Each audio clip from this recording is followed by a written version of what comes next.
guys, welcome back. So we'll be playing the Sophomore Heartfelt Horror Story, Chapter 2. You and your friends throw a Halloween party, but things get sinister as you read further in Tom Blee's book. Alright, so what's Tom Blee's got cooking up for us today? Heartfelt Horror Story. I Know What You Did Last Quarter. Find that nice. I actually watched the first I Know What You Did Last Summer movie. It was good. And I tried to watch the second one, and I couldn't really get into it, so I only fully watched the first one, but it was good. He's sitting at the coffee table around lunchtime, flipping through Tom Blee's manuscript when Zach walks in. He sits down next to you and peeks over your shoulder. I didn't know you were writing something new. I'm not. Tom Blee's working on another novel and wants some feedback. Tom Blee? It's not another romance, is it? Well, there was one colorful scene that I don't really want to think about ever again. But this one's a tale of horror. And it's pretty hilarious, really weird, exactly what you expect. So it's hilarious. You tell Zach the premise of the book. Okay, I'm willing to look past weirdness because that sounds like one of the funniest stories ever written. I can't believe she calls Chris Chad. He bursts out laughing just as Chris walks in front of the kitchen. I heard my name, what's going on? You hold up the manuscript. Tom Blee's book? The rest of your friends come in from the kitchen and you explain the story for anyone who doesn't know yet.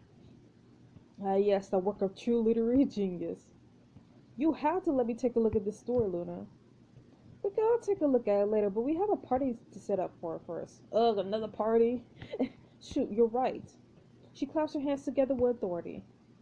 Time to get to work. We have T-minus 5 hours to get this place in tip-top shape. Move, people, move! Okay, calm yourself. Woman? At the party to decorate, you and your housemates disperse to change into your costumes. Ooh. So we could be, what's her face from Game of Thrones. Ooh, we could be Wonder Woman. Or we could just be little old pumpkin. It's a little basic, but it's better than nothing. Ooh, looking nice. You head back into the living room just as Becca finished to artfully place a few candles around the perimeter. Perfect timing, come admire our handiwork. It really is nice, though. I mean, look at it. Look at it. It looks so awesome. Wow, this place looks great. Maybe we should just keep the decoration like this year round. I don't know how I feel about that. Maybe we could lose the baby head Chandler at least. Chandelier. Why I said Chandler.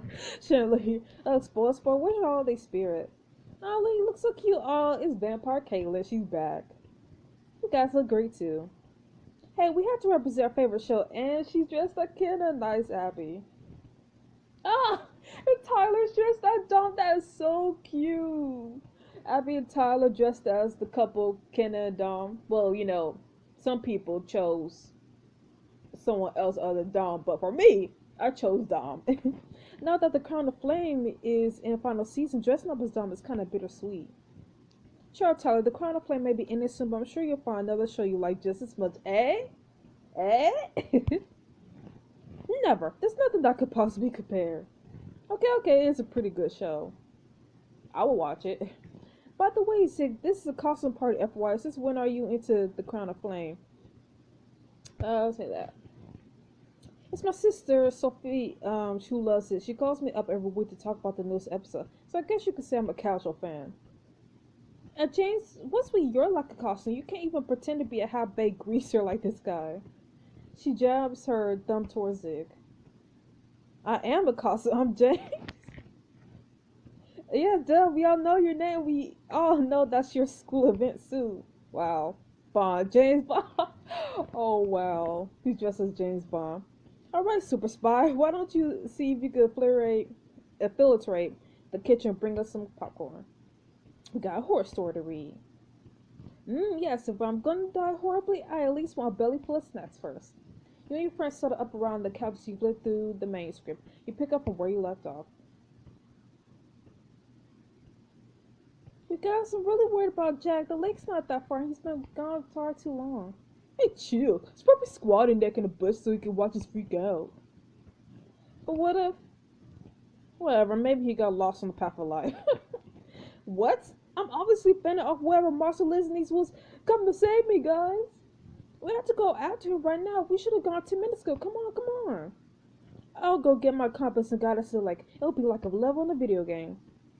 Skylar's questionable navigational skills and priorities aside, I'm not trudging outside muddy like these boots cost me a fortune.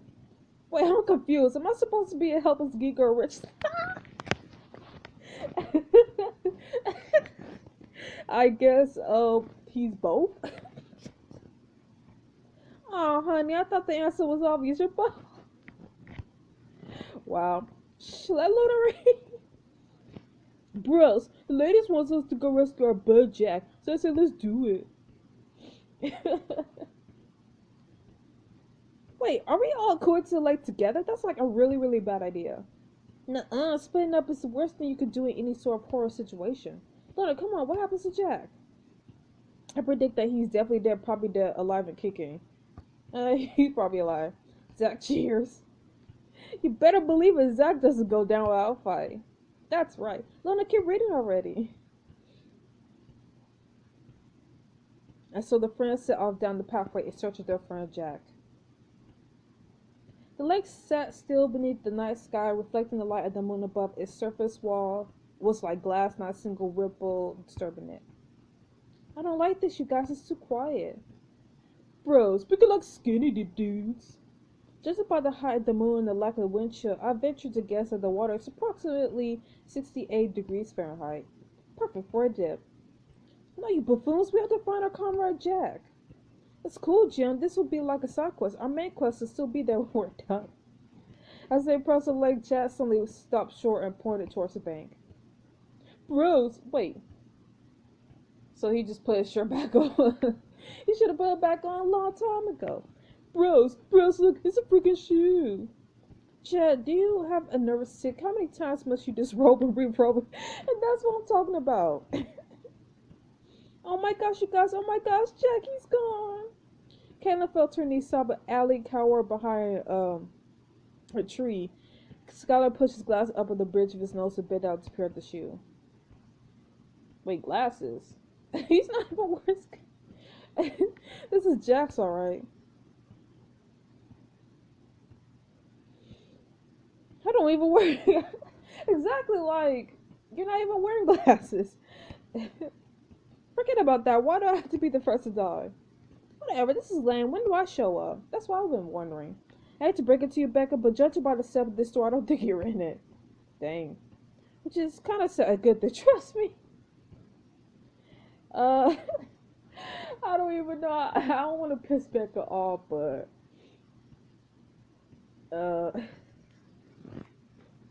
I don't know. I guess you haven't left a lasting impression on her. Watch it, Luna. I'll leave a lasting impression on everyone. That's particularly true, though maybe not the impression you want to leave. More importantly, I want to see if you guys avenge me. Somebody's taking their own mortality in stride. Alright, continue on. Confused and terrified on their presumed death of their beloved Jack, the friends hurried through the woods back to the cabin. Guys, we never found a body. What if he's still out there? We must find someone to assist us in this matter. We're in the middle of the forest with no cell reception. We don't know where we are. We can't just get help. Perhaps you enjoy playing the brooding loner, Zach. That doesn't mean the rest of us should die for your idiotic pride. And his shirt's off again. Jumbo, Zaxter, cool your jets, my dudes. I get that we're all worked up, but we're friends. Chad, for the love of God, I'm tired looking at your man party. You just put it back on, dude. You need to make up your mind. A friend would say that. Zach lets out an epic sigh. What? Looking disdainfully at the moon peeking through the treetops, the friends continue on the way. This is so funny. They finally made it back to their cabin safe and sound. Listen, we may not have cell service in this godforsaken wilderness, but we do have a car.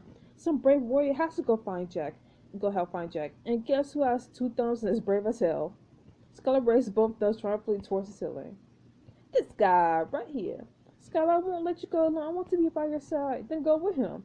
You're so fearless, honey bunch. If we were playing D&D right now, you'll be a noble paladin. I wish this were a game, Skylar.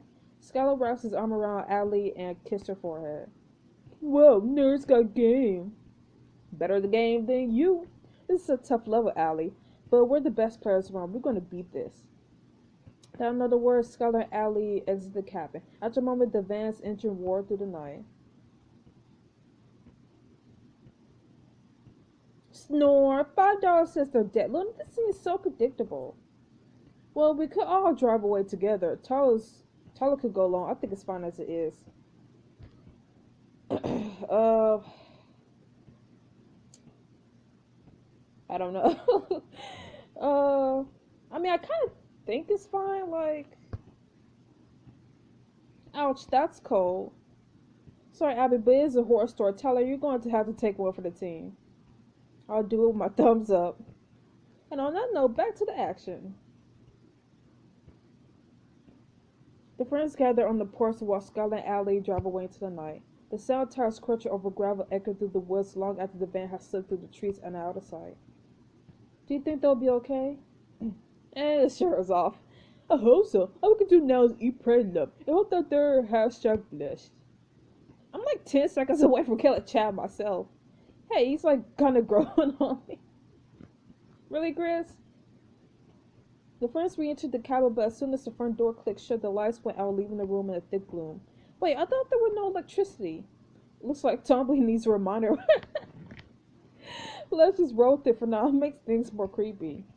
Only the fake flicker of the lamp in the fireplace lit the room dimly, leaving shifting shadows in the walls.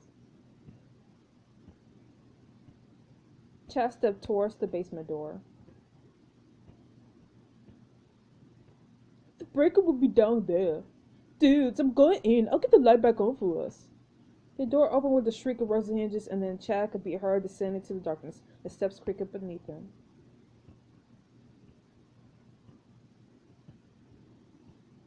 What? I'm just headed right down to where the killer is? I would totally run away, face whoever's so we're Chris now. I guess face. That way I'll be able to fend the killer off long enough for the rest of you to get a head start. Oh, how sweet. Let's hope that works out. Chad's voice calls up from the depths of the basement. Bros is up finding here. I think I found the breakers. There was a metallic sliding sound and the lights flicker up to life. This is the basement in the haunted Braywood Manor. And there's a SWAT monster. Chad, what's wrong? A squelching sound comes from downstairs. Chad tried to scream, but his voice was muffled by whatever lurked in the basement. Suddenly there was a heavy thud and all went quiet until squelching footsteps started coming up the stairs. Lock the door! Holy crap, run! Lock the door first. The friends sprinted out of the cabin into the woods, terror spurring them faster than they have ever run in their lives. Oh my god, we're so dead. We're so dead. Like, we're dying any second. There's nothing we can do. We are so... The more you babble, the easier we are to follow. Zach puffed disdainfully on the cigarette. I think I liked Zach better when he was more brutal and less mean. Are you kidding? He's finally developing a personality. The trees stand as the friends ran, their thudding footfalls echoing into the night. Suddenly Jim pointed ahead. Sanctuary. Blessed sanctuary. My sanctuary. My sanctuary. I know this isn't the time, but the trailer park loomed into view perched on the edge of the cliff, and this is from Most Wanted. At the base of the cliff, the sea crashed unforgivably against the rocks. The friends have reached a dead end. Quick, we can hide in the trailer. Nuh-uh, I'm not going there. At this point, I don't believe we have a choice. Zach reached the trailer first and yanked open the door. He poked his head aside, and called back to the others. It's empty, come on, or not, whatever. Zach took another puff of his still-lit cigarette while the others ran inside and flicked it on the ground. He saw the door shut, locked it. The inside was grimy with clothing and garbage strewn about, and crusted dishes overflowing the sink. The stench of spoiled food made everyone but Kaitlyn everyone but Kaitlyn. How can anyone live in such filth? Kaitlyn wandered towards the middle of the trailer, lifting articles of clothing and nudging bulging trash bags aside from her foot. Hey, this place isn't so bad, and it looks like no one's home. Kaitlyn, don't touch anything or do whatever. Guys, you might want to see this. Zach, Jim, and Luna cautiously approached the object Kaitlyn was staring at. Ugh, nuclear waste! I think that's what turned a monster, or not, whatever. Dude, you need to stop saying that. This reminds me of that one Kim Possible episode where the whole cheerleading team plus Ron um went to that campsite, that summer camp place, and that one dude who was like either went to their school or whatever, or they knew him from the summer camp. I remember when he turned into like a swamp monster because he fell into, spoiler alert, if you've never seen Kim Possible, then spoiler alert, but he fell into the lake, and the lake was filled with toxic waste, so it turned him into a swamp monster, and then he started attacking everybody. That was a good episode. What the heck? How do I know that? And why am I getting so repetitive? If you're alright, this might be a clue as to who the monster is. I think it's Zag, a stranger, or someone we know. Um, Someone we know, maybe? It's a Becca, but not Zag. I'm not discounting him, but I know that in horror stories it's best to not jump to conclusions. Well, the only way we'll know for sure is if you keep reading. Like, why will it be Zag and he's standing right near us? A banging started at the door, reverberating through the metallic shell of the trailer. Ah, we're gonna die! This is why I prefer the world of fiction to that reality. Fiction has never wanted to kill me. Actually, fiction does want to kill you now. The window, quick. The friends ran to the back of the trailer, but the window was out of reach. The hunky and terrible Zag dropped cheerlessly. That's one need to get the rest of the group a boost. Hold up, the hunky and terrible Zag? Since when was he either of those things? I'd run with it if I were you. You say you didn't like it when he was being mean. As the door shook in his frame, Zag urged Kaitlyn to be the first to the window. Hold up again. If I help you all through, then I'll be the last of the trailer and the killer might get to me. I want to get through first. Dude, how is that even any better? Be nice. Aw, so you admitted Zag is hunky and charitable after all. I guess you could say I'm embracing the character growth. Let's hope Tom believes as well. Zag's fate waits us. The pound on the door increased as Zag hefted Kaitlyn out the window. Let's pick up the pace here. Luna, you next. Luna stepped up to Zag's knee and he had her up through the window. She left to safety, and moments later, Jimmy hit the ground hard behind her. As he was accustomed to partaking in physical feats, he soon brushed it off just as Zag's face appeared in the window. Hurry, Zag, I don't hear the killer bang on the door anymore. And he's dead. And the ear sound Zag lifted himself partway through the window. I think I can. Dude, you better just... I swear, you better crawl like your life depends on it, and it does. It does. But I'm just saying, crawl, just flail in your arms and your legs and just try to push through. Everybody needs to help him. Like while you're standing there. Everybody pull. Zag suddenly disappeared from view. Well, Zag. Go on. Without me. With the horrible scratches sound, he went silent. Quick, comrades. We must flee while the killer is otherwise engaged. Kaitlyn, Jim, and Luna sprinted out of the trailer park and towards the woods. The three survivors reached a fork in the road, and Luna sprinted after Kaitlyn to the right. Sweet Luna are totally gonna live. You're really bad at jail like that, Luna's ice cold. I'm sorry. Oh my goodness, I'm sorry. I'd rather stick with girls before hoes or bros. Kaitlyn holds up a hand for a high five. That's my girl. Thanks a lot, Luna. Hey, girls over hoes, bros. Keep saying hoes. Sorry, James, but I'm just going with my gun on this one. I still love you though. The sound of Jim's receding footsteps faded into all that could be heard with the desperate pounding of Luna and Kaitlyn's feet against the dirt path. Ah! Oh man, oh man, oh man. Did you hear that, Jims? We have to keep going. We'll be next.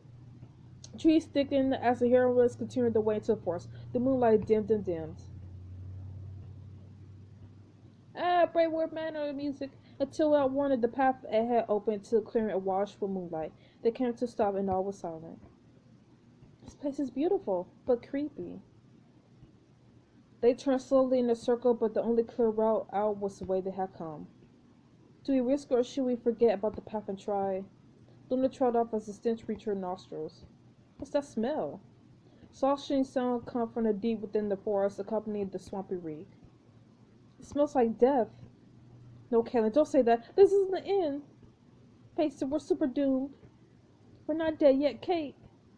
Slick seaweed like vines shot out of the forest and snaked around Kaitlyn's waist. Well, she's dead.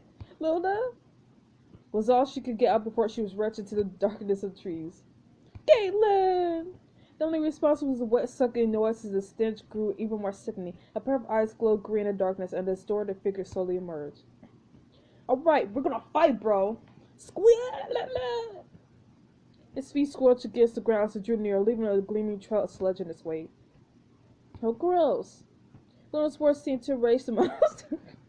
Seriously? You're offended? Although the massive dripping plant matter that made up his face was hardly capable of expression. Dude, I'm sorry. I mean, you are ugly. It launched for a vine shooting out of his body. Well, Toby left a note here. Luna, I wasn't sure how to proceed. How would you fight this thing off? Well, thanks. I will dodge the vines, throw a rock at its head. Am I that swift? I don't know if I'm that swift. Throw a rock at his head? What about the vines, though? Maybe it had bad. Luna grabbed a heavy rock off the ground and chucked it at the monster's head.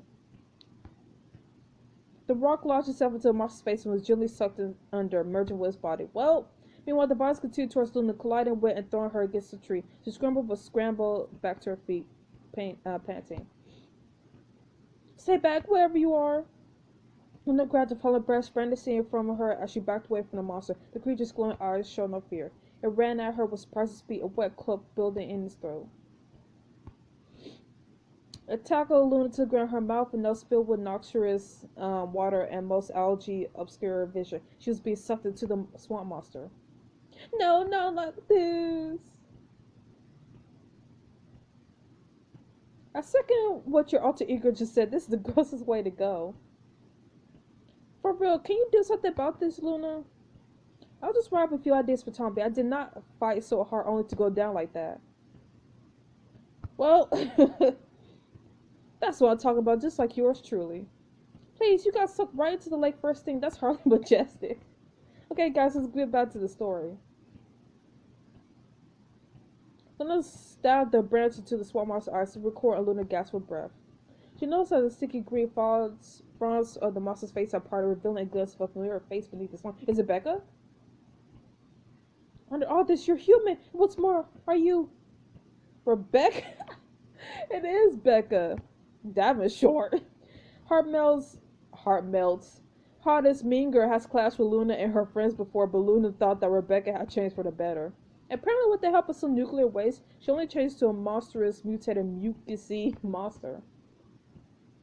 Wow. Oh, hell no! I am not going to be depicted as some sloppy, slimy monk demon. This is my worst nightmare. Excuse me, I'm the one dying at the hands of a sloppy, slimy monk demon. Yeah, but at least you died pretty. Are you saying I'm pretty? Oh, don't get ahead of yourself. But do go back to the story. Don't do this, Rebecca. The swamp monster, formerly known as Rebecca Davenport, doesn't seem to recognize human speech. She just slurped happily as she pressed her slimy hands over Luna's face. Get your hands off me. Essential Rebecca's swampy hairs was the last day Luna ever experienced. Well, the end. Your friend's staring at you. Abby's hiding her face to Tyler's shoulder. Yeah, so that guy looks scary. Don't worry, Allie, I'll protect you in real life. He grins and kisses her cheek and she snuggles close to him. You say that now, but I saw you jump a couple of times. The story was pretty silly to the end. You were pretty heroic in that final fight, Luna. I knew a puppy could pack such a punch. Oh, would you look at that alteration? Okay, Jim, clear your jets already. I have one question. What was up with Tommy making me the bad guy? I never did anything to her. Other than saw her clothes, her car, her hair, and never mind here and now. Consider that cautionary tale. Don't mess with writers. I'm just glad I got you in my corner. He puts his arm around you, kisses you. Happy Halloween, Luna. Suddenly the doorbell rings. Were you expecting anyone else? It's a swamp monster! No. Nobody moves to answer the door. You and your friends glance around at each other. Don't look at me. I died first in the store and I'm not going to die first in real life. Take a deep breath and get up to open the door. As it slowly creaks open, the lights glint off something metallic. Oh, it's Tumbly. It's Tumbly with a knife. Chick, you better. Then she holds up the cake she has tucked behind her back. Wow. Surprise! I was in the neighborhood and I thought I'll drop off this cake as thanks for looking over my novel. Hope you enjoyed it. Thanks, Miss Tombly. We certainly begin to the story. Miss Tombly stays to chat for a few minutes and leaves you with the cake. You and your friends laugh and enjoy the rest of the night as conversation turns to lighter topics. Happy Halloween and thank you for playing Hartfeld Horror Story. Check out more stories from the Sophomore and our many other choices books. Man, that was so fun. Like, I enjoyed the second chapter more than the first, honestly. Like, even though it was silly, like, I just couldn't stop laughing throughout the whole thing. But even though it was silly, it was really interesting. And PB did a good job. Just, they did a good job. Like, I honestly enjoyed this horror story than the other horror story they did last year, which was like Kaitlyn's Love Bites, where she was a vampire. I enjoyed this a lot more, and I can't wait to see if they make like more horror stories for the fresh. Honestly, I feel like they should start making horror stories for other books. Like, I would like to see a horror story for um maybe High School Story. Yeah, I would love to see a horror story for High School Story. um and what else? I don't know, just some books other than, the heartfelt stories is what I'm saying. So I'll see you guys um in another video. So stay frosty. Bye bye.